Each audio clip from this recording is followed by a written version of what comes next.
So, welcome everyone. Thank you so much for joining us today. We are absolutely excited to have you here. And I cannot see the, yes, are we recording? And we're all set to go. So welcome everyone. Thank you for joining us today for the business of chapters. We're going to talk a lot. I'm probably going to talk a lot, but there's going to be plenty of time for questions. You can drop your questions in the Q&A. If you have not already, please change your username to your name and your chapter, just so everyone can see where you're from as you're participating in the conversation and the meeting. So we would just love to know what stories you're telling when we get to Q&A. I am Karen Keel. Had to change the slide so I could remember my name. And welcome. I'm the Director of Membership at AIGA. We are recording this session and we will post it and make it available for everyone as soon as the closed captioning is completed. And this will be available for you to share with all of your board as you wish. We hope that you will refer back to it throughout the season, and we will keep it available for new board members to view at their leisure as they join. We do plan to do this once a year, but let's get started. Okay, so today we're going to talk about governance for nonprofits.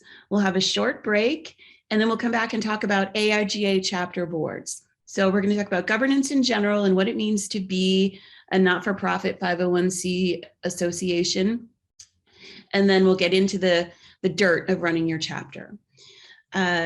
So first thing I'm going to tell you is this is not the most glamorous, exciting, fabulous thrill ride that some of the presentations you may have been joining on Zoom in the last year are. There is some nitpicky stuff about stuff like laws and insurance and governance. And that is completely my thing. I am into governance. I'm really invested in making sure that all of you have the resources and the information you need to run your chapters as well as possible. But I do like boring stuff. So as Andy Warhol said, I like boring things. I will try to keep this as interesting and interactive as possible. What I can tell you is that it's crazy super important. All of this information is to help keep you safe and productive as chapters. So let's start. Okay, next. Okay, so first off, we're just going to start with the big picture. AIGA's mission is to advance design as a professional craft, strategic advantage, and vital cultural force. That is National's mission. AIGA chapters are welcome to write their own mission statements, but it must align with AIGA's general mission. And so with that in mind, all of the core duties of your chapter are to advance the craft and promote it and advocate for design. It is just to make sure that graphic design is treated as a profession and not just, oh, everybody has Canva, I'm a graphic designer. As an important advantage, the vitality and importance of design to all levels of business and cultural force. Obviously, design has a huge impact on culture. AIGA, our structural overview as an organization is that the governing board of the association is the National Board of Directors. Ms. Lisa Babb is our representative from the board today. Hello, thank you for joining us. Management of the association, that's the day-to-day operations. That is all held by professional staff at National, led by our CEO, Benny Johnson. Ryan is joining us today. Ryan is the manager of constituent and chapter relations. So when you have chapter questions, she is your expert go-to gal. And AIGA staff operations and service delivery are aligned functions like membership, communication, education, sponsorship, etc. Ryan and I both fall into the membership division of the association. Articles of incorporation, nationally and for each chapter, because each chapter is its own legal entity, have articles of incorporation. That's your biggest top tier organizational articles. They are filed with your Secretary of State, and they are basically what give you your legal incorporated status. They are a legal agreement between the chapter and the state, which establishes the basis for your incorporated status. If you ever get a message from Ryan or I saying that you are no longer incorporated in your state, that is a big deal. It means your state does not recognize you as a business anymore, and that is a problem. It'll be a problem for your taxes. And one second.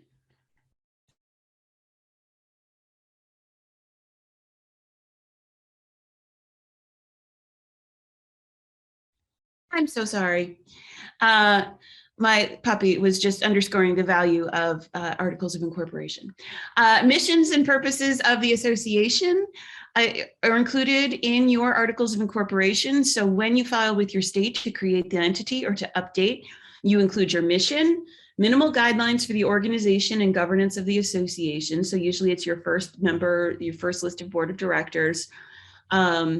And some states, and you must check this on your own, some states require that you file an annual report. To find out what the requirements in your state are, visit your Secretary of State website and make sure that you have maintained your legal incorporation status, and that if you need to file an annual report with the state, that you do so. It's very important to keep up your state licensure as a business.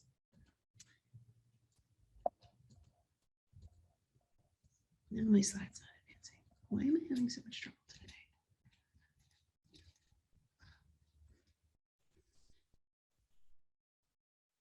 Your state should be incorporated as a business in the state in which you are doing business, or in the state of New York.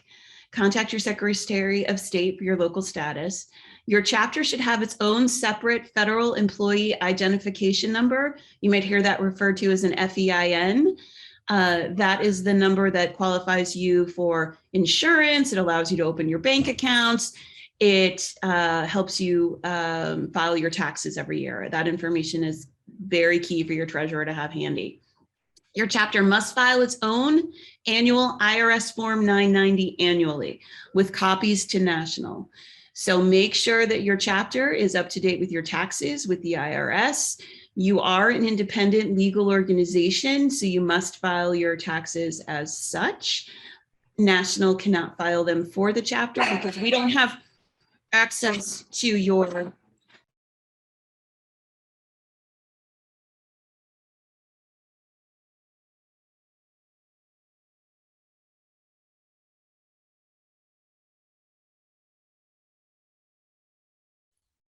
I am so sorry.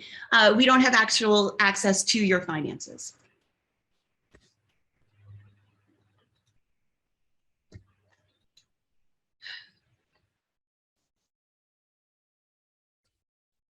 Chapter boards. Chapter boards vary in size and should comply with the size range set forth in chapter bylaws. So it should say something like, we will have at least 7, but no more than 12 board members. AIGA recommends that no chapter have a board of voting members larger than 20 members. So your board is your voting members. It's your president, your vice president, your secretary, your director of membership, other directors.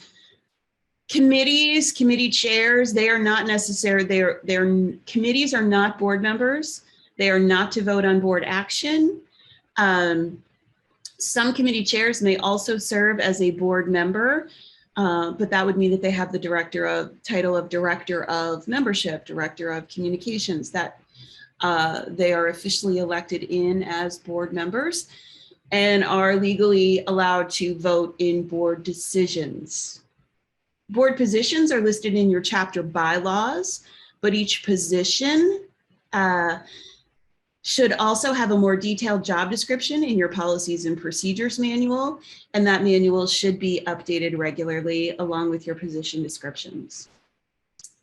Board term limits. Chapter bylaws should also specify term limits for all board positions. Board members may not serve more than 2 consecutive terms in any one position.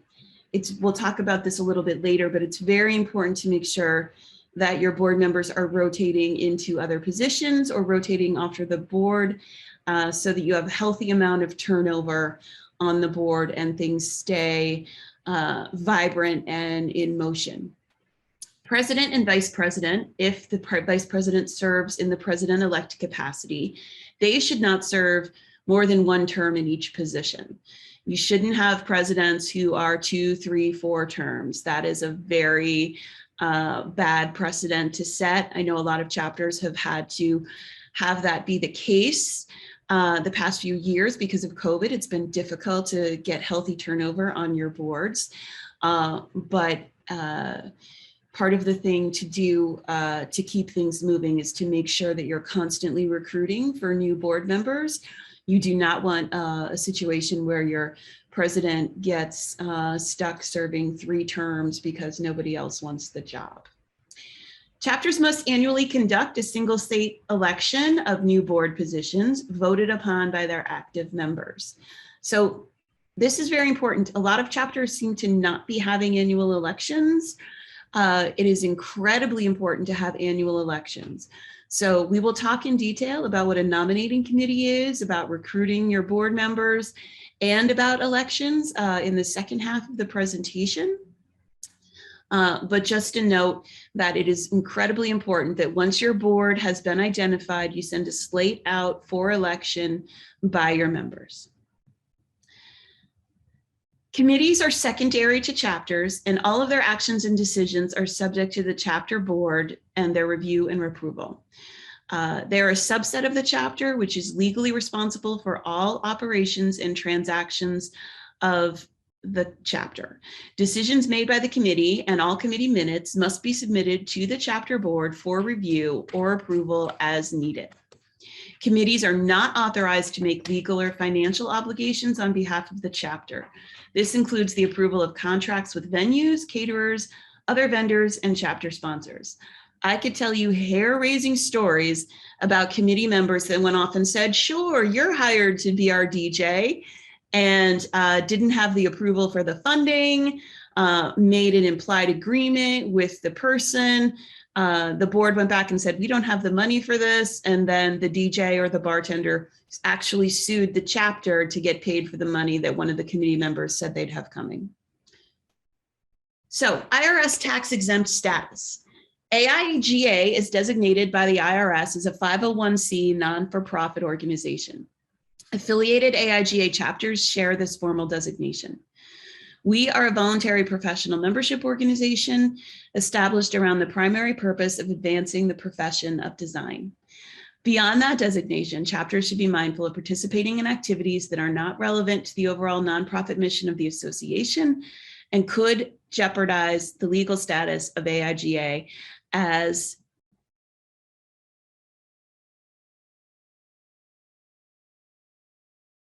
a nonprofit. So beyond the designation of us as a 501c3, be mindful of participating in activities that are not relevant to the overall mission of the association and could jeopardize the legal status of AIGA as a nonprofit. So for example, we are incorporated on the basis of being a membership organization. We have had some chapters say, we're not going to promote membership anymore. Well, you are incorporated as a membership organization. And if you don't promote membership, you are failing to meet your mission and could lose your 501c3 status. That is, so it's very, very important that you adhere to the mission under which you are incorporated to make sure that you don't jeopardize your status with the IRS. The last thing you want to do is risk losing your 501c3 status as a membership organization.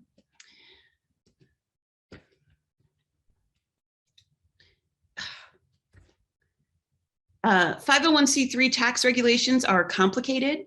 No tax deductions should be promised for any chapter activities or events without prior evaluation by a reliable tax consultant or attorney, nor can tax-exempt status be conveyed through partnership with other organizations and not-profits. So let's say you're going to work with Habitat for Humanity to have a project.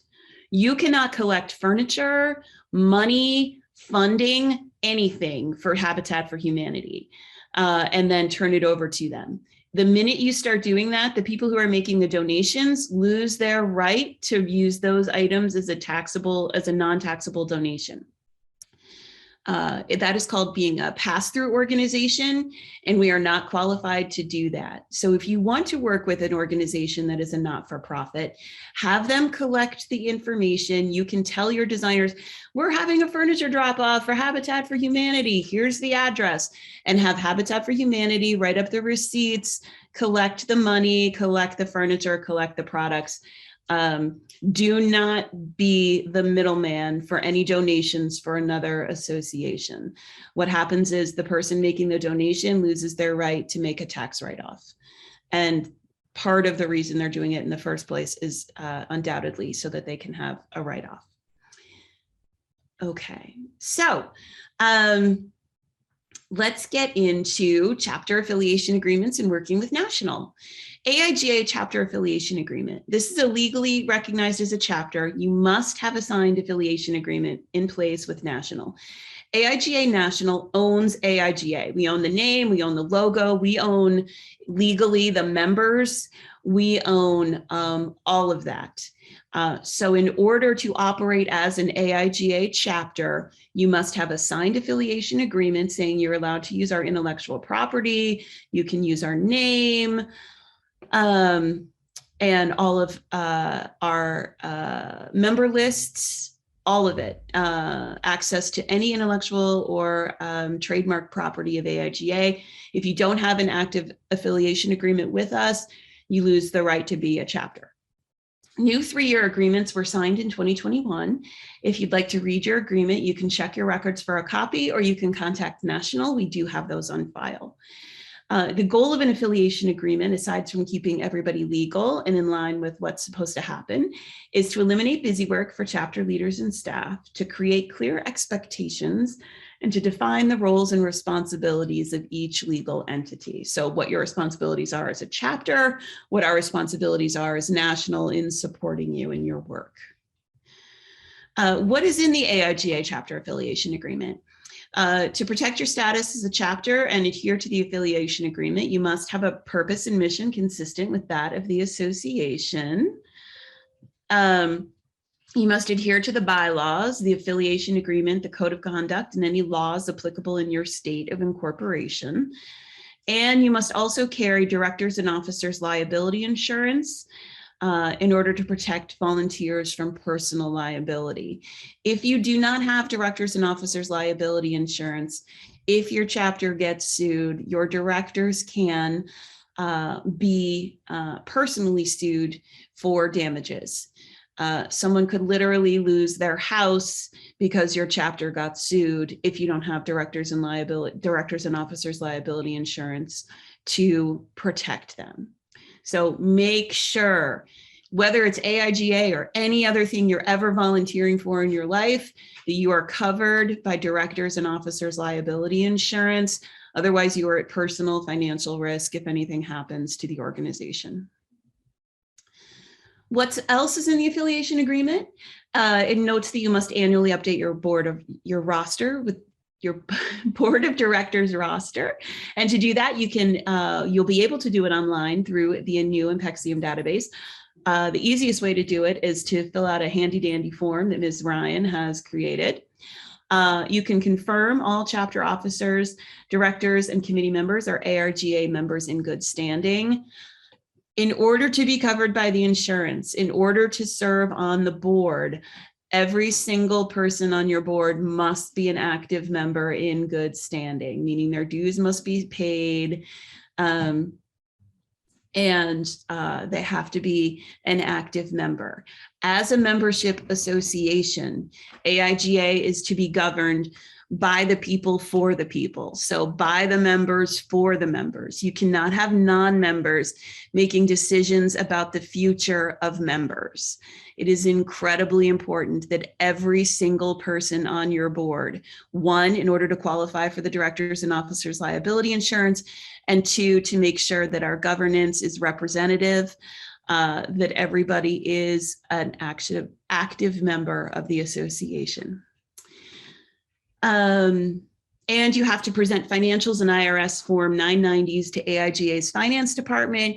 We need to make sure that you are staying financially legal and responsible. We're not going to ask to go over your books. We're not going to come do an audit of your chapter, but we do need to know that you're in good standing with the IRS. Any questions about that so far?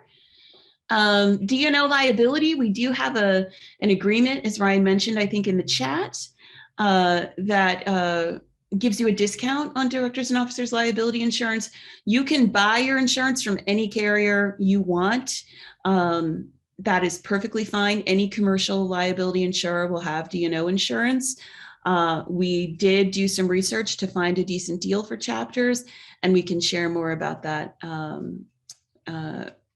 Just reach out to Ryan or me, and we will help you get in contact with the vendor that we've secured. But you can use any vendor you can find, whatever the best deal you can get. That's great. Governance. National recommends that each chapter create, adopt, and maintain a policies and procedures manual as secondary governance document to define the processes for getting things done.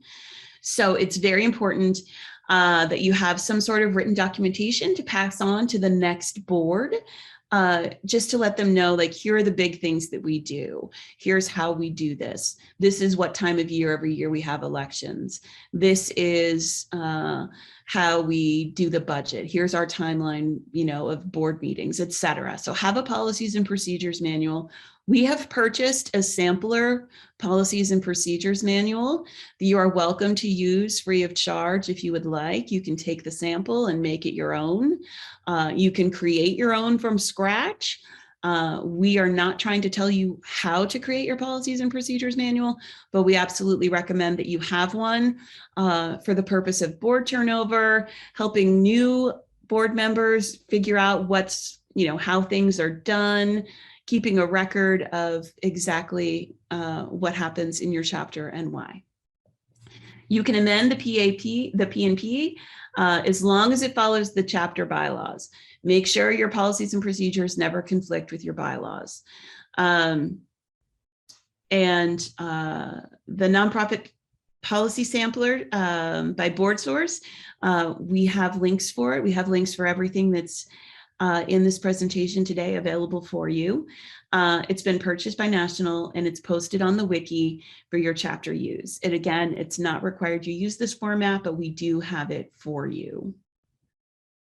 Okay, any questions about policies and procedures, bylaws, anything like that? Okay, and we do have the links for you, and they're in the presentation, and we will absolutely share them with you after the call. I would drop them in now, but I'm afraid I'd lose my view again. So sorry about that. I gotcha. Ryan's doing it. She's a boss. She is a boss. Oh, thank you. Yes, Ryan, the links for everything are in the notes in the presentation, which I know these folks cannot see because I didn't want you to read my sloppy notes, but they're there and we have them for you. Because there's a lot more links coming up, hopefully with good resources to help you with board recruitment. Okay. Financial responsibilities as a board member. You are a fiduciary of your chapter, meaning you are financially and fiscally responsible for everything that happens to your chapter finances. So your chapters, you have full control of your finances. National is not here to tell you how to spend your money. We're not here to say, turn over your books.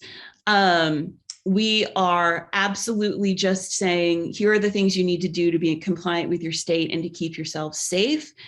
So you have full control over your finances. If you want to spend your money on galas, that's great. If you want to spend your money on hiring a professional administrator to help with your day-to-day operations, that's great. We're not going to tell you what to do. We'll give you our advice. We'll tell you about experience, but we're not trying to tell you exactly how to spend your money. You have full control as a board. AIGA bylaws provide for the sharing of percentage of dues revenue collections with the chapters. Currently, the AIGA National Board allocates 30% of dues revenue collected back to chapters in cash payments directly. The National Board also pays for a lot of services and goods for the chapters, in addition to the 30% cash back you get from the dues. So for example, the iKits that run your websites, the membership database, all of the reports, board source resources, G Suite accounts, Zoom accounts, we pay for those for the chapters because we know that we can get a better price in bulk than you could ever get going out on your own to try to secure all these things. So we try to make as many resources as we can possible available to you to help you succeed and thrive. 100% of all funds that you raise at the local level belong to you. National will never say, hey, you just had an educational event. We need a cut of your ticket sales. Some organizations work like that. We absolutely do not. Money that you make stays in your pocket. They're not there's no withholding, there's no levying of fees. You do not pay National an annual fee to the right to be a chapter. A lot of organizations charge chapters a fee to run. We are not that type of association. The only time we would ever ask you to share fees is if, for example, we were to co-host an event, and that would all be agreed to in writing well in advance. Okay, so what other fiduciary responsibilities do you have as a board member? There's duty of care, duty of loyalty, and there's duty of care and duty of loyalty. We'll start with those. Duty of care requires you to be reasonable and prudent in all chapter decision-making. So duty of care, your first responsibility as a fiduciary. It means that you make good faith, candid actions, and make sure that you are ready, prepared, paying attention, and present when executing your duties as an AIGA board member. You are actually, as a fiduciary, responsible for making sure that you are present at the board meetings, that you're well prepared, that you're voting, that you understand what you're voting on, and that you're making decisions for the good of the chapter. Accurate meeting minutes and other reporting mechanisms like committee reports are required by the duty of care. Your board minutes are considered legal documents. Please be aware of this. Your board minutes are considered legal documents. And although the rules vary by state, your board minutes should be kept on file indefinitely. You should have board minutes saved dating back to 1984, if that's when you were founded.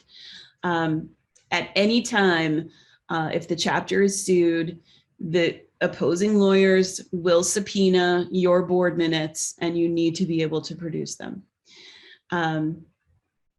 We can do a separate training on what goes into your board minutes, but it's incredibly important that you stick to the facts, not to opinions, and that you leave members' names out of individual statements, and track your votes very clearly in your minutes.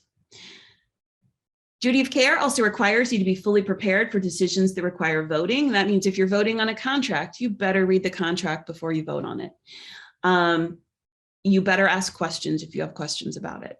Having full disclosure of facts via verbal or written report satisfies this requirement. So if all of your chairs are turning in reports, you as a board member have a duty to actually read them.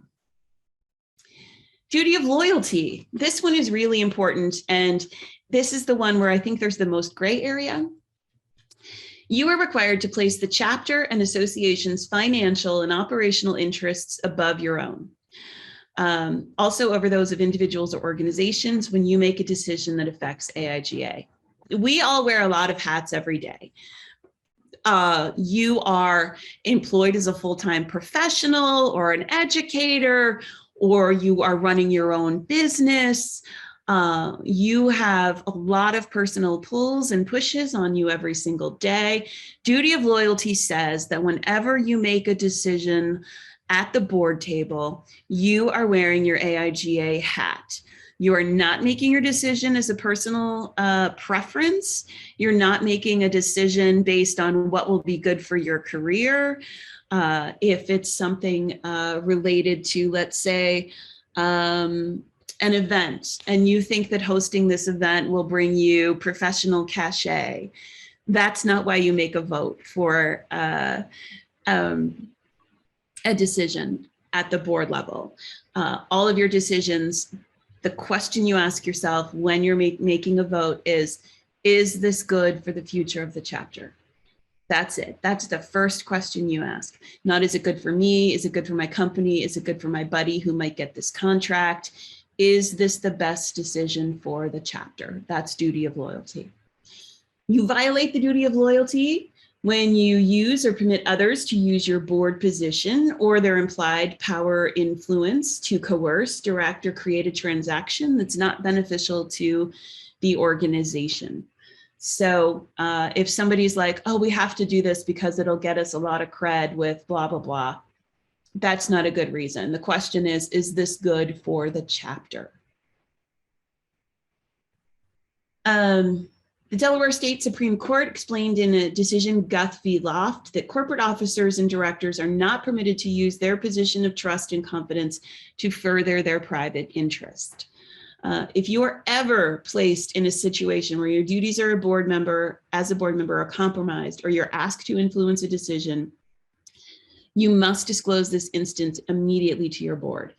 If you are concerned, suspect, or feel you're in a potential conflict of interest, disclosure is required by law. There are always going to be conflicts of interest, okay? Always, always, always. And not every conflict of interest is bad, but you absolutely must declare it to the board. So let's say, for example, you are looking to hire a DJ for your next event, pretending that we're all going to parties where we get to dance and not wear masks and hang out with live people and see them again. You're hiring a DJ for your next event to celebrate coming back together as a group. If you have a brother-in-law who is a fantastic DJ who will cut the chapter a deal, you are allowed to recommend your brother-in-law for this job. Okay. And say, Jake will do it for $50. It's going to be great. He'll work 3 hours. He'll bring the music. He's fantastic, blah, blah. But you must tell everyone that your friend Jake is your brother-in-law. So the board has a full 360 picture of who they're choosing and why. Okay. It doesn't mean you can't hire Jake. It just means that everybody has to know, because it will look terrible if you recommend Jake and later people find out that he's your brother-in-law. They will think you're just into nepotism and personal profit, putting your own interests above everyone else's. And it just looks bad. If Jake is the best deal, that's great. The board can choose him. But if there's another vendor who you are not the brother-in-law, who's not your brother-in-law, who has a better price or better music or whatever, the board has to also consider that bid as well. And knowing that Jake is your brother-in-law may or may not impact the decision, but people need to be aware. So whenever you come into a conflict of interest, make sure the board understands. Not every conflict of interest is a terrible thing, but you absolutely have to make sure that you aren't putting your personal interests above those of the chapter. Think of it as, if this story came out on the front page of the New York Times, what would people think? It's not just, am I literally doing the right thing ethically? It is, how does it look? So think about those things. Not only what is it, but how does it look? What would happen if this story came out on the front page news? Okay, duty of obedience. So duty of obedience requires you, within the bounds of law, to support your board's decisions and abide by the association's mission and purposes, bylaws, and procedure. Okay, so vigorous debate around the board table is expected and encouraged. If you have a truly diverse, talented, equitable, hardworking board, you are not going to agree on everything. And that is okay. As a matter of fact, that's good. So debate, talk about the issues, make the best decision, follow duty of care. But once the board has its vote, that decision is made. The board has decided to hire Jake as the DJ, and you are responsible for being like, yay, Jake's our DJ. Okay, so you go along with the decisions of the board. Support them, implement them, and do not publicly undermine them. One of my old coworkers calls this the bathroom rule. And what it means is, if you are having a debate at the board table and then you have a vote, right? And the vote is something you don't necessarily agree with, but the majority carried, and this is what you're doing, you need to help implement and not be an obstruction to that. You can't go into the bathroom right after the vote and start bitching at all the other board members that this was a bad decision and I'm not going to do this and Judy did this for her own good and blah, blah, blah, blah, blah. No, the decision's made. As a fiduciary, you're responsible for helping to implement, okay? Legal threats against the chapter. If any legal action is taken against the chapter or a representative of the chapter is threatened or made, inform AIGA staff immediately. All legal threats are documented by the association, and we will help you navigate your way through finding whatever legal assistance you need, et cetera, to make sure that they're taken seriously. So this section, we're going to talk about chapter boards. That was the big overview of governance, and I know it was wildly exciting. So now we're going to get into the actual individual chapters, how to do recruitment, what good orientation of a new board looks like, and how to manage and keep things flowing in a healthy, vibrant way.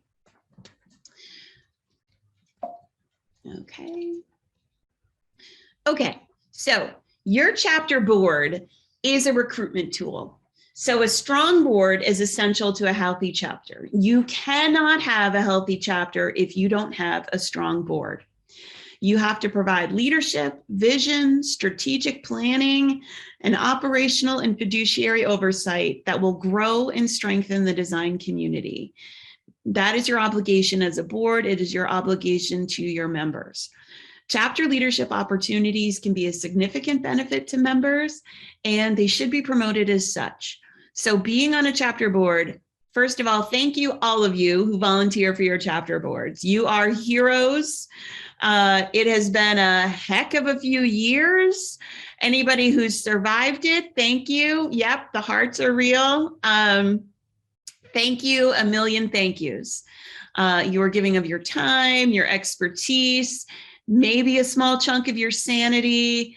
Thank you. Thank you, thank you. But when you're selling chapter board, when you're doing recruitment, it can be a challenge to not look exhausted, not be like, yes, this will nearly kill you running this chapter. It is important that you build a healthy chapter, you get as many volunteers as you can to share the workload, to help you create the vision that you want to have in your community of what a good design organization looks like. So when you're talking to a young professional who might be interested in serving on the committee, let them know that it's going to help them grow their skills and their experience. They're going to get leadership opportunities and management opportunities they may not be getting in their firm right now because they're a more junior employee. This gives them the chance to get some leadership skills built up. Mid-career professionals who might be looking to give back and build their networks. Perhaps it's a mom coming back from some time off having a baby and raising kids, or a dad in the same situation, or somebody who's like, okay, I've gotten my career into a decent spot. I'm ready to take it to the next level. So they're going to want to build their industry networks, work with sponsorship, meet other firm owners and designers, and figure out what they're, build some connections in communities, because nothing that we do in this world is easy to do alone. So networking is a very big benefit. Advanced professionals, people who have, pretty much done a lot of work in their careers and are already, maybe 30 years in, they may be looking to give back. They might be looking for mentorship opportunities, or they may be close to retirement and ready to serve in a guidance perspective, and share that and their expertise with your board. So you want to make sure you have a mix of young and mid-career and advanced professionals on your boards. You want this diversity of age and opinions and experience. Okay, so your chapter is only going to be as good as your board. If board opportunities can draw your members to sign up, they can also drive them away. So if your board gets into a position where it's become very unhealthy, where it's not functional, where you've had a president in place for 6 years and no turnover, where everybody looks the same, whether it's that your board is all white, or it's all 30 somethings, or it's all 50 somethings, or it's all, if your board is all anything, you have a big problem, right? You don't want to have cliques. You don't want to have clubs. You want to make sure that when you're recruiting as board members, you are not just calling your friends. That's a fine thing to do, but you want to make sure that you're connecting to leaders you don't know. You need diversity. There absolutely has to be diversity of age, of thought, of race, of ethnicity, of experience, of career level. You need all of these perspectives to have a healthy board. You want to make sure that it's not, okay, Betsy's the president now, and Betsy just calls all of her friends to join the board.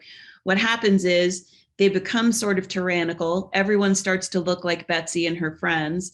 Other people get turned off because they're not like Betsy and they're her friends, and they don't necessarily feel like they're a good fit for the organization anymore. And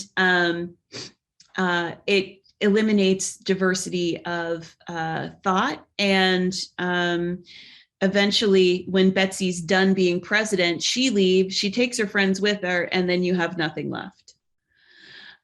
So that is incredibly dangerous for the chapter.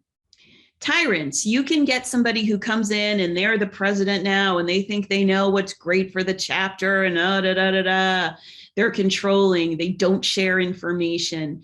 They're continually pushing for re-election. They are only recruiting their own friends. They're running it like a dictatorship. They're ignoring the desires of the board, or they're only looking for board members who think exactly like them and will follow their lead and just be yes men. Then you have martyrs. Martyrs are as dangerous as tyrants. So a martyr is a leader who believes that only they can fill a duty or position, and they like to tell you all about it. Oh, I'm the only person who ran for president, and nobody else could ever do all of this work. And oh my goodness, I can't even believe how much it's taken. Well, they've just depressed everyone into being like, well, board service sucks. I don't want to be involved in this. I become president and I have to do everything all by myself forever. No, you will run as far and as fast as you can. So that is equally bad. Okay, so good board practices will help you prevent bringing toxic board members onto your group. So you need to use nominating committees. You need to use term limits. You need to have clear position descriptions so people know exactly what's expected of them in their role. And you need to have a very transparent system of communications. This will help keep your board healthy.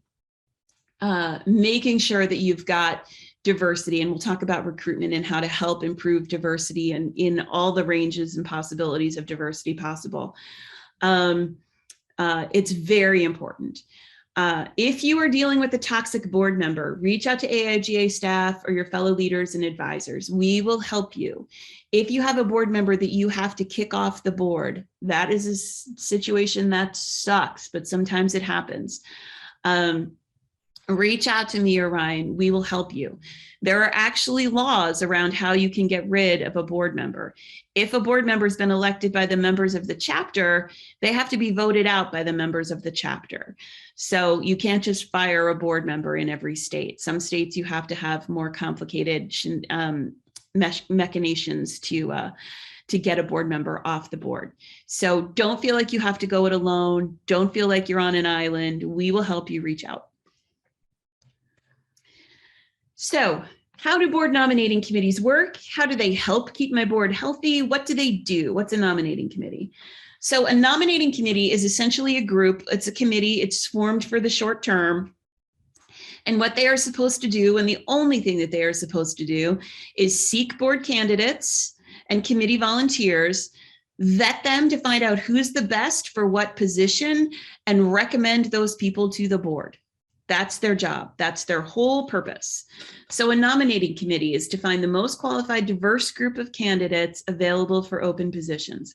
Committees use vigorous selection processes to build effective, diverse, and qualified boards through transparency and rigor.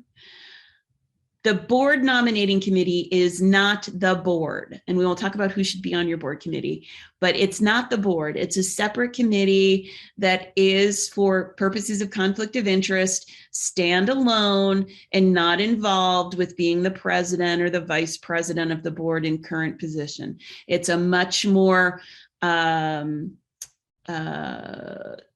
objective group. Application and review process for board positions and committee positions ingrains the serious nature of board service in candidates. If you have to go through an application and interview process, you are more likely to take your board service seriously. You're more likely to understand that this just isn't me joining a phone call twice a year. It is me showing up and doing work and being involved and paying attention and helping support my chapter. The application and review process creates a forum for people to ask questions so that they can learn more about the position and what exactly it entails, and to gain a better understanding of the role and time commitment required. Nominating committees relieve the board of the burden of declining to nominate unqualified peers and may alleviate some conflicts of interest. Karen, how does the nominating committee help the board? Well, it basically allows the board to be removed from the nominating process.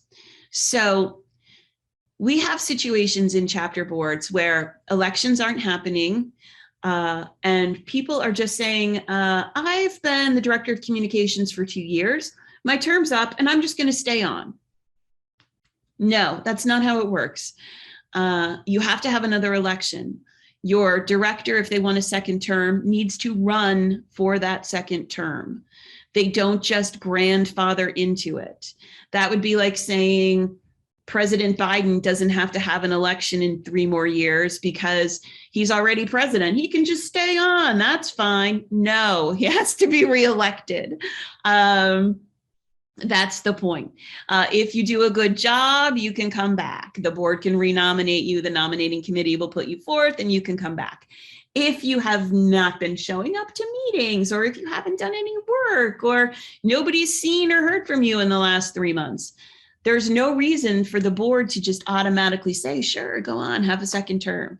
No, that's the whole point of having re-elections after the term limits, is that you have to revet the candidate and say, yes, this person was fantastic and we would be so grateful and delighted to have you back for another term. Thank you, thank you, thank you.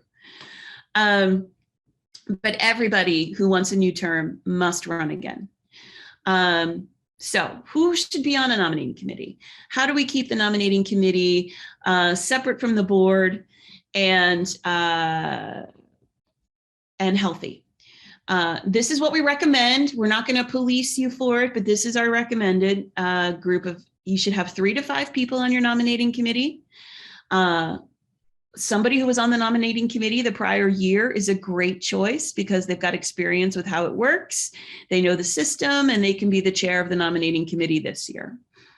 One member of the current board who's stepping down, okay, somebody who's not up for re-election, somebody who's terming out, who understands exactly what board service is, but doesn't have any skin in the game or potential conflicts of interest with who gets a new position, right? Because they're leaving the board. They don't care if, their best buddy gets onto the board. They're not going to be there. One or two former members of the board, so past presidents are a great choice for this. They know lots of stuff about the chapter, the history of the chapter, what board service needs, requires, and is, and can answer questions in depth. And then one non-board member who's active in AIGA and understands boards. That's a nice fifth person to round it out if you need it. Do not, under any circumstances, allow your current president of the board or your president-elect to be on your nominating committee. This has the appearance of allowing them to anoint their successors, okay? And it can definitely be a conflict of interest. If I'm the president and I'm also in charge of the nominating committee, I am going to rally, I'm going to have very personal investments in who comes in after me. I might, not even intentionally, not cruelly, not because I'm evil or power hungry, be, non-objective in who it is that I'm recommending to take over for me, right? And if I'm choosing the next person, chances are I'm going to choose somebody who looks like me or thinks like me or is like, oh, this person will carry on my legacy. Well, that's not the point of a board, right? That's not the point of being president, and that's not who you want selecting your next leader. You want a group of people who have weighed the pros and cons, seen what the choices are, and said, this is the best person for the job. So to keep up appearances, for the health of the board, keep your president-elect, the people who have a lot of skin in the game as to who the next leader is, keep those people out of the nominating committee process. Any questions about that, nominating committees? Okay, well, we'll go a little bit more into the process. Candidates, new and those seeking a second term, again, don't just let your second termers be like, yeah, I'm in, and then decide whether or not they're on the board. People don't choose themselves to be on the board. They need to go through the nominating process. Committee reviews and recommends a single candidate for each open position for the board. So if you have one candidate for the Director of Communications position that's open, the committee is still supposed to review them and say, yes, they will be a good director. You're not supposed to take them just because they're the only candidate, okay? If you're having trouble finding a good candidate, don't pick a crappy one just to fill the seat. Don't do it. It will set you so much farther back than waiting and working hard to find somebody qualified who you know is going to do a good job, okay? Please, please, please don't fill seats just to fill seats. Choose somebody wisely because it is really hard to kick a bad actor off of a board, okay? They will also hurt morale. They will hurt you long-term. One bad, crappy president can set a chapter back 5 years. I'm not exaggerating. Terrible, okay? Make good choices, keep looking, work. It sucks, I know, when you can't find the right person, but keep looking. We have a bunch of links for places that you can post your board positions, like AARP will take board posting positions. Various associations actually work to help people find board members in their locale, and we will share those links with you.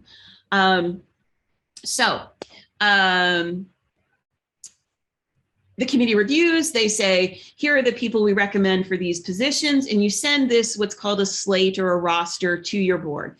And you say, here are the people we think should take these open positions next year. And then the board looks at them, looks at the candidates and their history, and they vote on whether or not to put that slate forward. okay? If the board does not approve one of the candidates on the list, or the committee doesn't find a qualified candidate, the committee needs to keep looking to fill that spot. The committee candidates that the board says yes to, and the board says, yes, this is a great choice for director of communications. This is a great choice for president. This is a great choice for director of membership. Those people go on the ballot that is sent out to the general members of the chapter. The chapters then just vote, yes, I like this list of candidates, or no, I don't like this list of candidates. It is not I'm voting yes for the director of membership and no for the director of communications. That's not how it works. It's just, yes, I like this list. No, I don't like this list. I promise you, almost everybody is just going to say, okay, and vote yes on the list. But it allows them to participate democratically in the process. It allows them to become aware of who is on the board. And very importantly, it reminds them every single year that they have elections at your chapter, which means it also reminds them that you have open board positions, that volunteers will get promoted, they will be celebrated, their bios will be sent out to the entire membership, right? You're doing stuff for the candidates to promote them and make the members aware of who they are. That will also light some bells and whistles in the back of people's heads saying, if I run, my bio will be distributed to the entire chapter. If I run, my name will be on all of these reports and I will be emceeing the next gala. It will help remind people the value and the visibility of what board service can bring for them. Okay, board development matrices, and we do have all of these links for you. To ensure your board is closing any gaps that it may have in skills, knowledge, diversity, and ability, consider implementing a board development matrix and a candidate evaluation form. Okay, so a board evaluation matrix is basically a checklist that says, here are the things that we need. We need people with financial expertise. We need people with sponsorship and sales experience. We need somebody who knows a little bit about accounting to help serve as our treasurer. These are the skills we need. We need people who are young. We need people who are middle-aged. We need people who are older. That goes on the matrix. We need people who are various races, various ethnicities, various abilities, various strengths.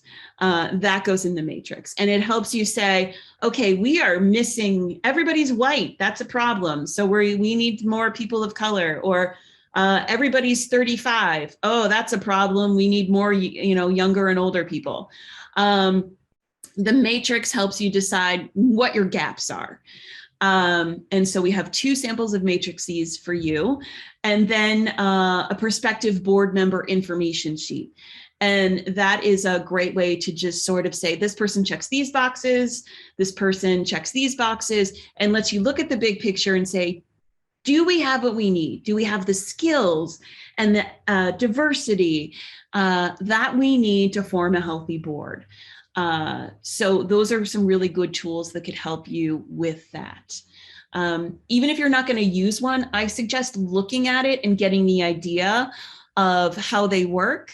Any of those samples can be modified to fit your specific needs to make sure that they are exactly what it is that your board is looking for to move forward and build a stronger, more diverse and equitable board and reflection of your community. Okay, so targeting board candidates. This is a terrible, terrible problem right now. It is so hard to find volunteers. Everyone is exhausted. Everyone's exhausted.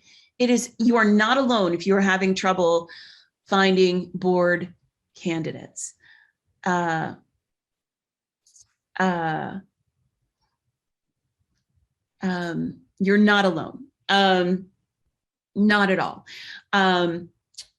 It is a very hard time. People are at their max, right? It is very few people are like, boy, I have a lot of spare time to go ahead and volunteer, or I'm in the right mental place to be able to give more. It's been a tough couple of years for the entire planet.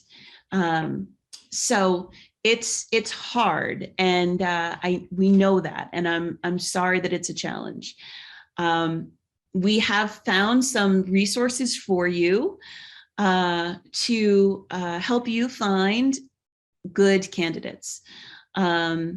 So your Better Business Bureau, once you have your position descriptions written, you can post board postings to the Better Business Bureau. Taproot Foundation is a nonprofit organization that actually their business is putting volunteers to associations. They match volunteers in associations. They have a strong history of working with diverse candidates.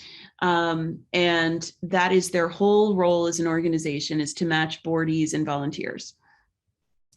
Board Source has links to regional matching programs. So like AARP has a national matching program. The African American Board, I think it's Board Leadership Coalition, has places where you can post your available positions.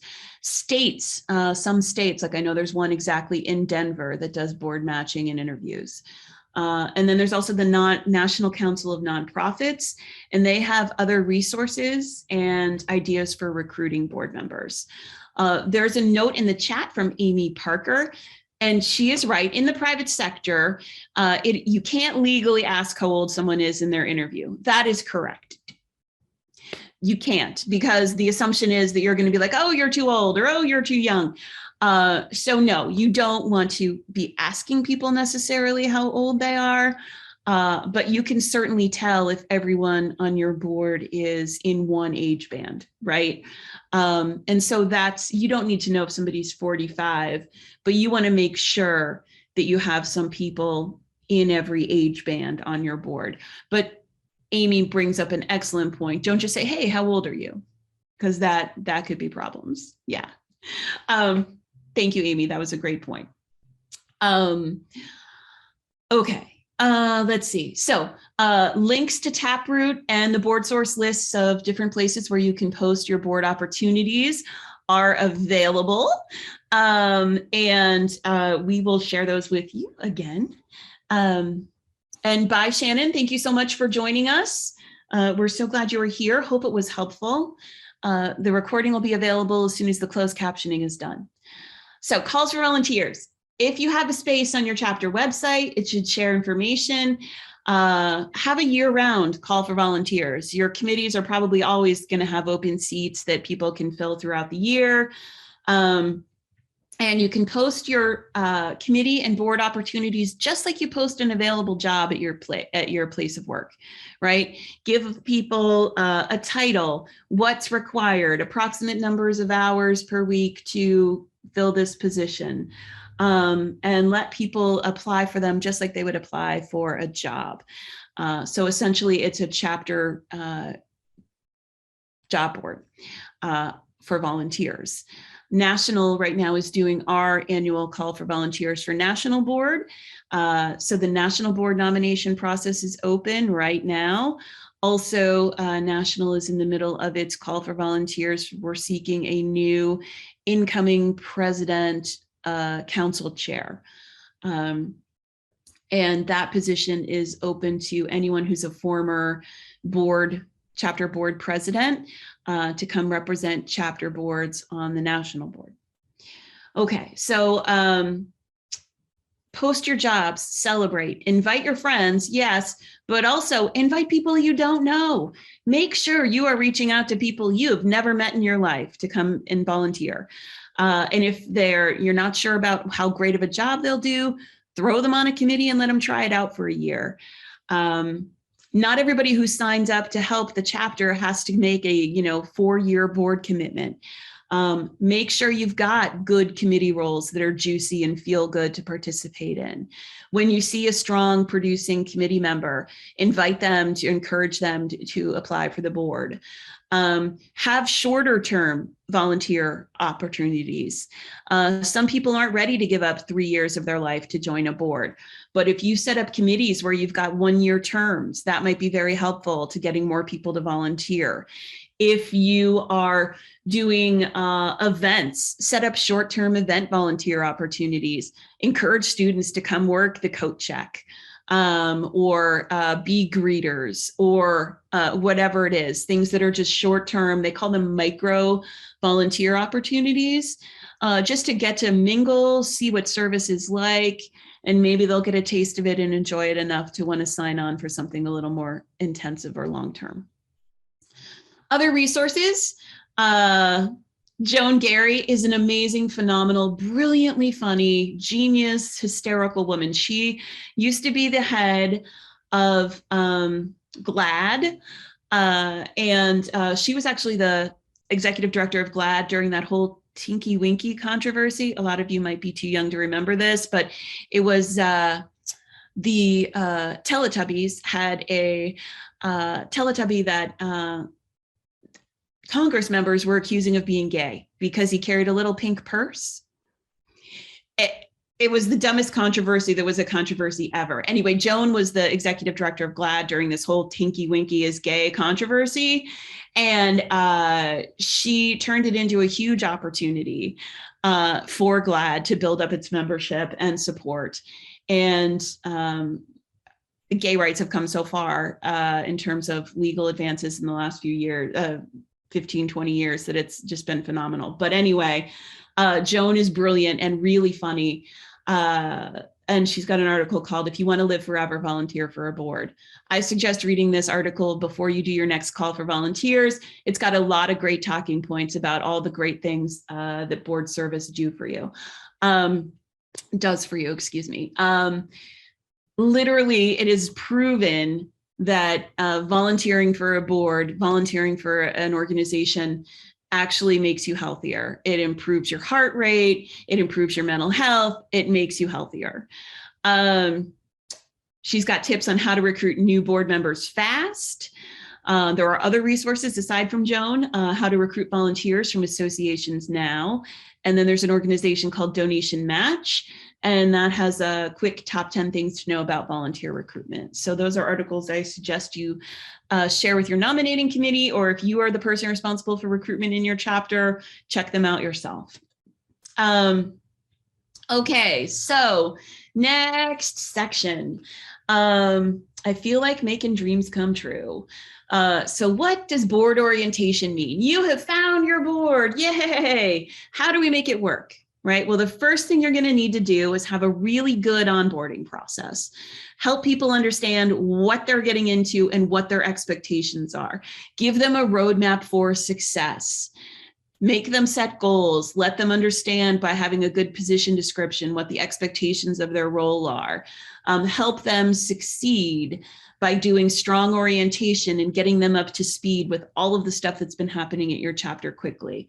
So what does that look like? What does a good board orientation look like? Well, having a board retreat, make sure you're doing that roughly every year after your annual elections.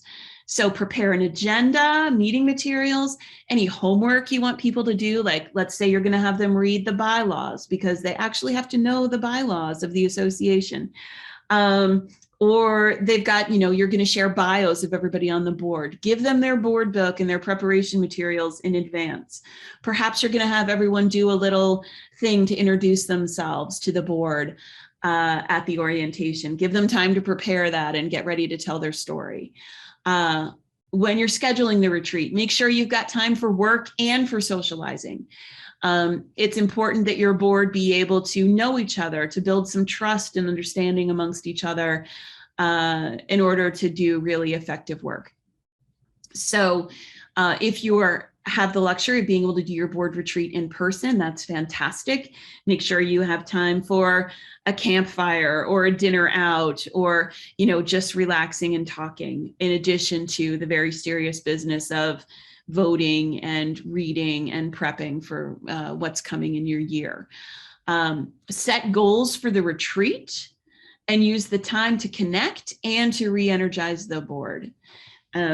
So it's just really important to make sure that your retreat allows personal connections, professional connections, sets the goals for the year. You're setting the tone for the year. Like, this is what we do, this is who we are, this is what we want from you for the next year.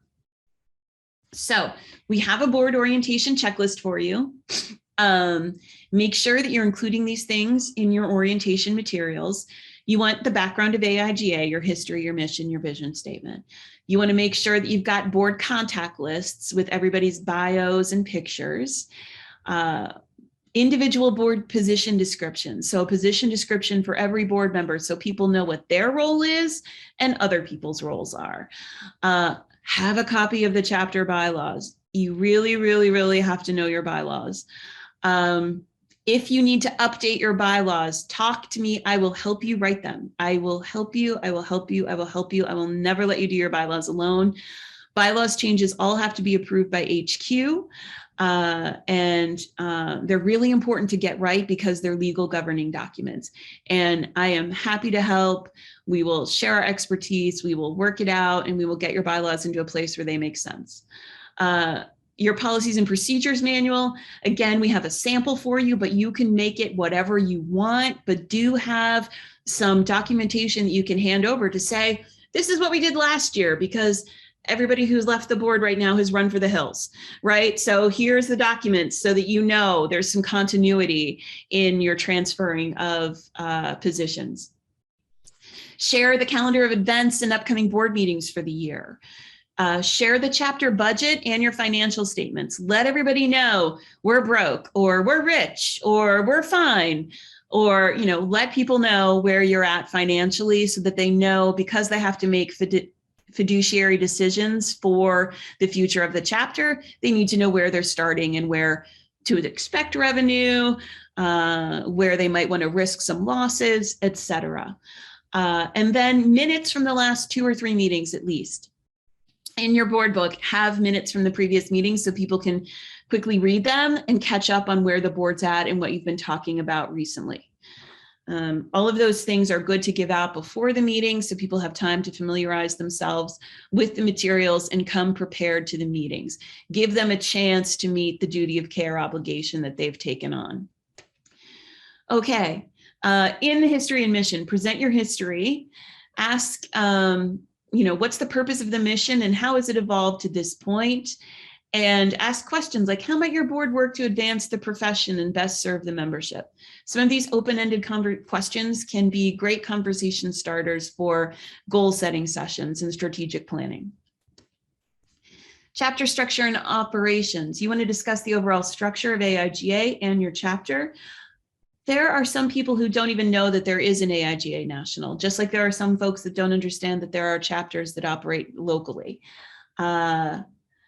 I'm not going to judge those folks. I'm just going to say, make sure everybody's aware that there is a national organization in addition to what your chapter is doing locally. And make sure you're sharing staff contacts and chapter administrator information. Provide an overview of the bylaws and chapter policies and procedures. Just so people get an idea. We have 2-year term limits. We have elections every March. Whatever your rules are, do an overview.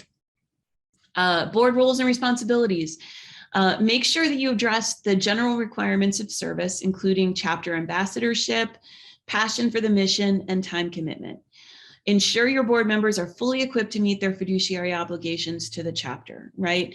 Give people a chance to be successful at this. Give them the information and the background they need to make smart decisions to grow your chapter. Discuss the roles of individual members on the board, as well as the overarching role of the board itself and how those 2 roles might interplay, okay? So I'm the director of membership. What does that mean? Who is it good for me to work with regularly? Sponsorship, communications, what do I need to be doing? These are the things I need to get done this year. What are some of the other top goals for my peers on the board? Goals and objectives. Very important to set some goals and strategic direction for your chapter for the year. You might want to, for example, set goals to increase sponsorship revenue by 10%. Or to grow membership by 15%, or to add a new student group by the end of the year. I don't want to tell you what your goals are, but your board does want to talk them over and make decisions about where you want to invest your time and energy to grow the chapter this year. Examine various programs, services, and events offered by AIGA in your chapter and find out where you can add value to enrich your community. Like, oh, there's plenty of webinars going on. We need to have a portfolio review, or we need to have a mentorship program, or whatever it is. I don't want to tell you what your business is as a chapter, but I want to make sure you're talking about it and thinking about it strategically. I went backwards. I'm sorry. Financial status. Again, digging into your financial status. Give folks an idea of what your cash flow is, what your balances, assets, debts, and your annual budget are. There are going to be people who volunteer for your board who have never read a financial statement in their lives, and that's okay. Teach them how to read the reports so they know what they're talking about. So teach them how to read a cash flow report. And make sure that if they need to, that they understand how to use any necessary software. Like, let's say your accounting is in QuickBooks, or they need to submit their reimbursements for expenses through some particular system. Let them make sure they're aware of what those systems and softwares they're going to need to have access to are, so that they can handle their responsibilities and don't feel dumb. You don't want to leave your people feeling uninformed or dumb because they weren't taught something that they're expected to know. Teach the board any budget practices they'll need to know, including how the chapter budget process works, how funds are approved, and how to track and report expenses. Regarding programs and events, highlight your key programs and events that your chapter plans to offer throughout the coming year, and share your key accomplishments from the past year. Don't be afraid to celebrate all of the things that you have gotten done and have been accomplishing and are achieving. So we did really terrific on our, revenue from webinars last year. And this year we want to continue to grow webinar revenue, but we also want to, we're ready to add in a few live events or whatever it is you want to do. Or we're ready to start up our mentorship program. Don't forget to celebrate the past and to thank people for all their contributions that they've made to date. Share the calendar of events so that people know what to expect and can mark their calendars off, so you don't have a whole bunch of people being like, I can't come to the board meeting on Wednesday, that's my kid's soccer night. You don't want that. Make sure people have the ability to block off their time in advance.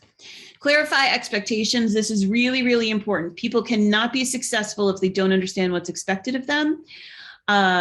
Ensure all board members are ready to work passionately to advance the mission and goals of the chapter. Promote the programs, services, and events offered. Embrace the strengths and address the challenges facing the chapter. Serve as a steward of all chapter assets and resources, and their responsibility to act as an ambassador of AIGA to the industry and to the public. So make sure that everyone who's walking out of your orientation or retreat is saying, I understand what's expected of me.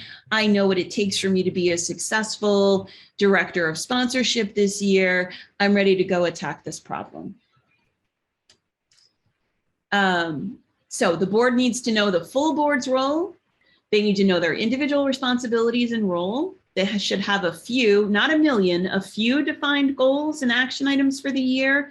Don't overwhelm them and scare the pants off of them. Give them a few key things that they can succeed at, and then make sure that they are on board with the sense of purpose and vision to drive the chapter forward together. After orientation, the minute you walk out the door, orientation isn't over, right? You should have regular check-ins with your board. You can assign board buddies to say, like, this person is a veteran on the board, this person is brand new. You two be buddies so that you can help get the new person up to speed. Let people feel supported and like they're ready to participate on day one. People have volunteered for your board because they want to work, they want to help, they want to support your success. Give them the information and the tools they need to be successful at doing those things. Ask for feedback. What was missing from orientation? What do you wish we told you now that you're a year into your board service? What can we make better for orientation this year?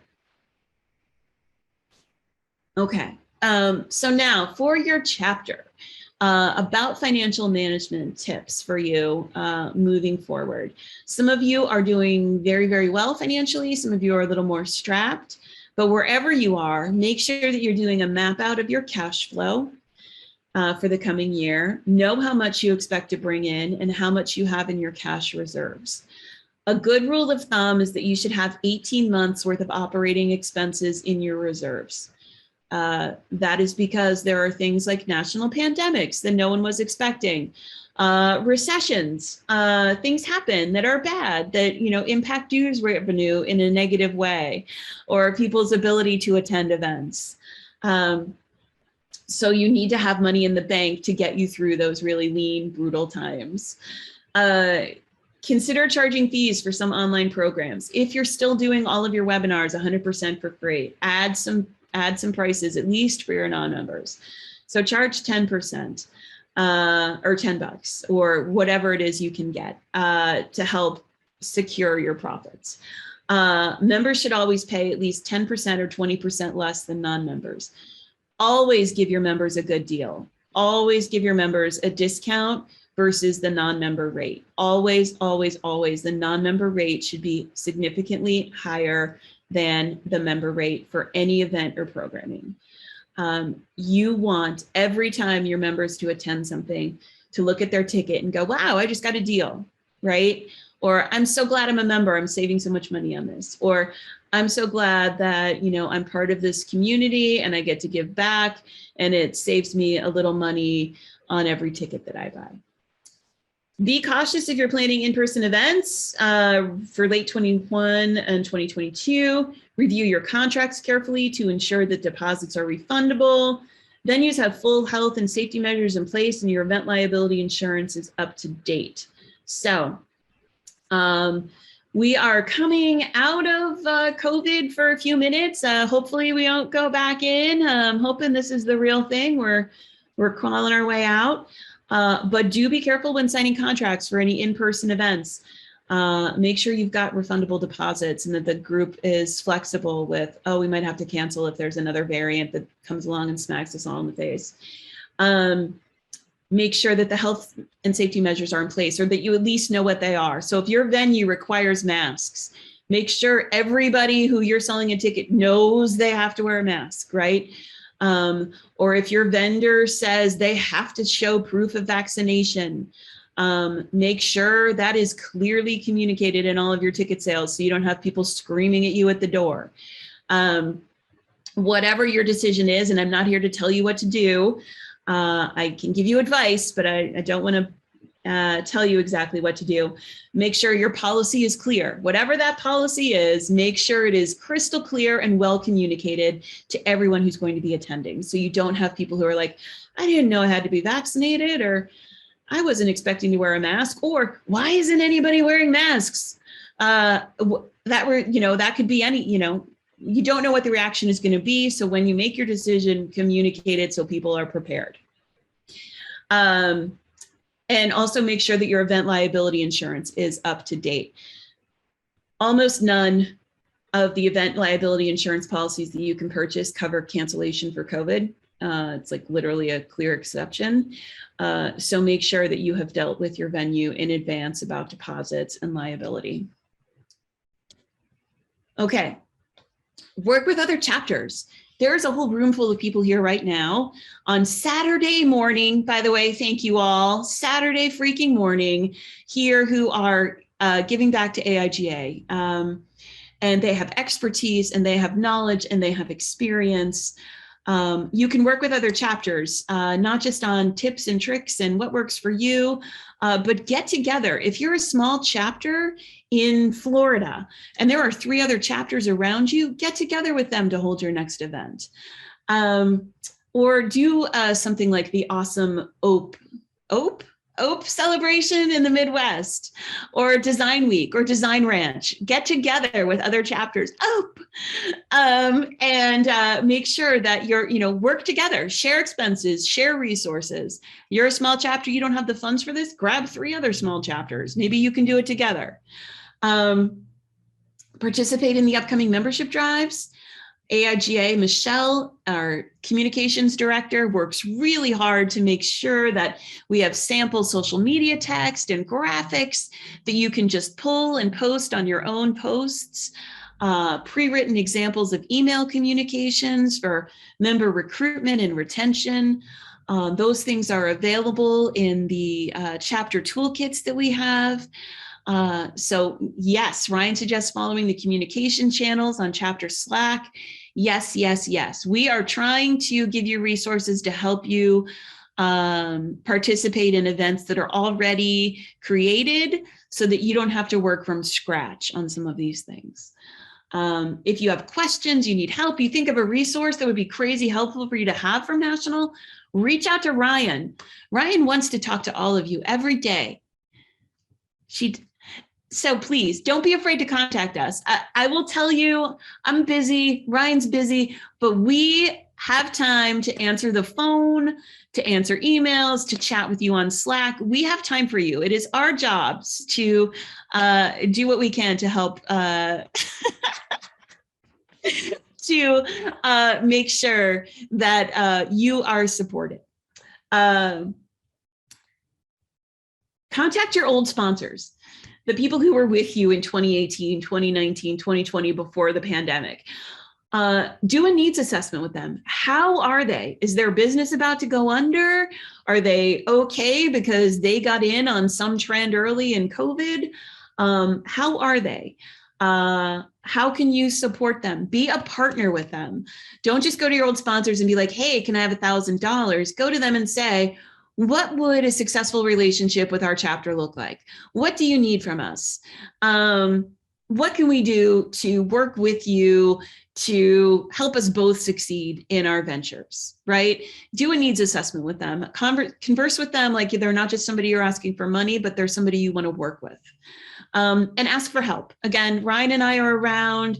Your fellow chapter leaders are around. Katrin is here. She's from the CAC.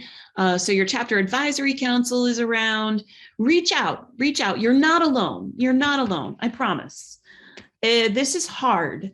And we're so grateful that you do it every day. But also don't forget, you're not alone. Okay, so additional resources. We've got Joan Gary, who I mentioned you as the former executive director of GLAAD. She's also worked for MTV, and now she does her own consulting business, and she's a professor at University of Pennsylvania in their communications and business school. She has a nonprofit leadership blog and a podcast. Grant Thornton is an expertise. They offer something called the Nonprofit Board Guidebook you might want to check out.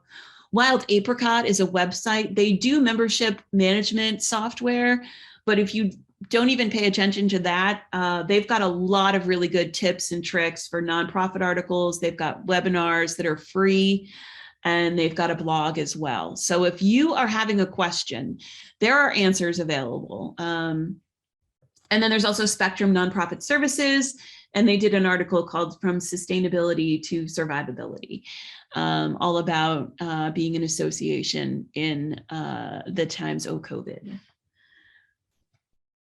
That is it for the bulk of my presentation. We'll have a few minutes left for questions.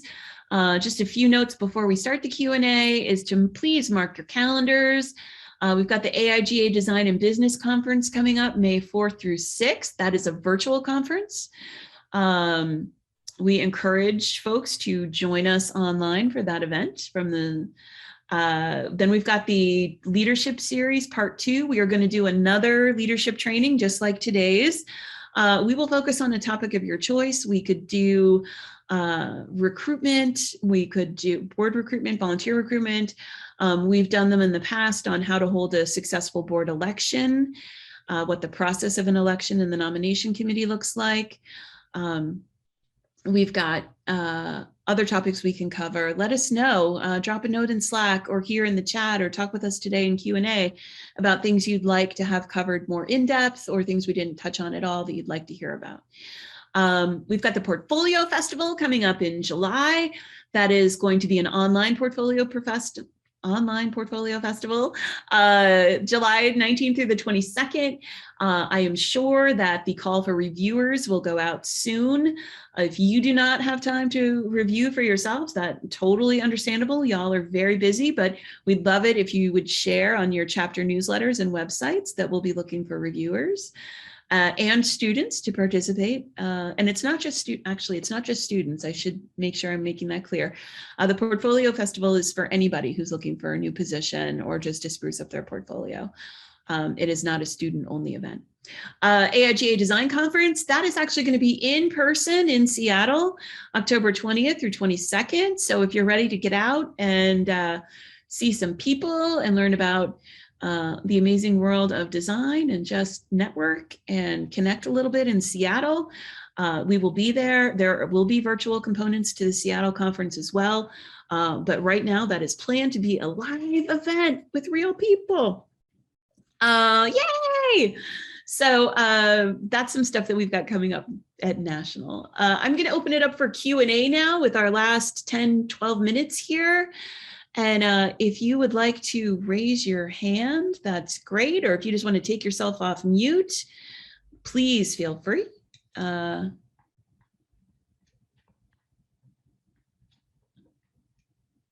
Okay.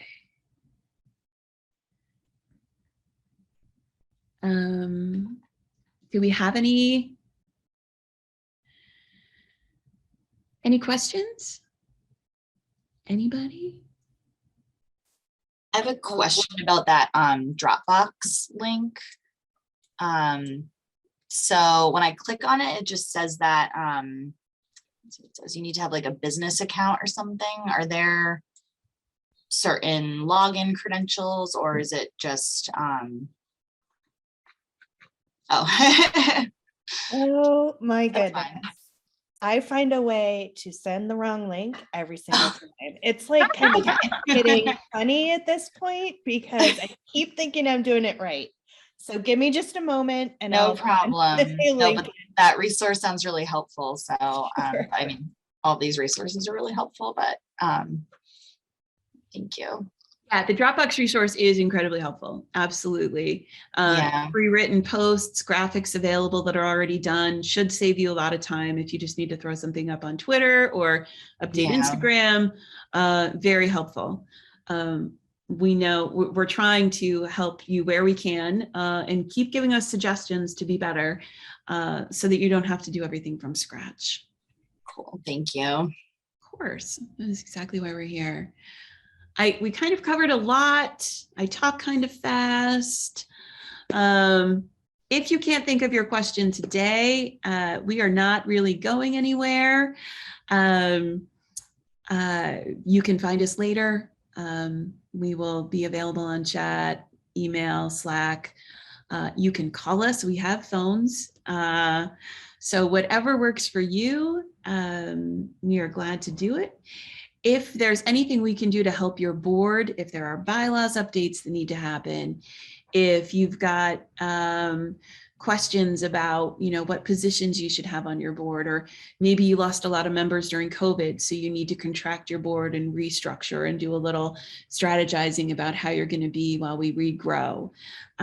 We can do all of those things. We are here for you, and anything we know, we will gladly share with you. And I'm just going to put a plug in, since some of you might not be familiar with the Chapter Advisory Council. So I'm one of your Chapter Advisory Council members. There's 4 of us.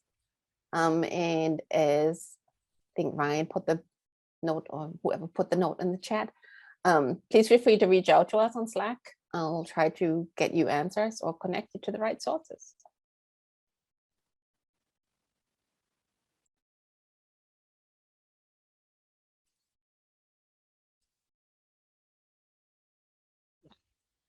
The CAC is a group of former volunteers. Well, they are volunteers now, but they're former chapter presidents and chapter leaders.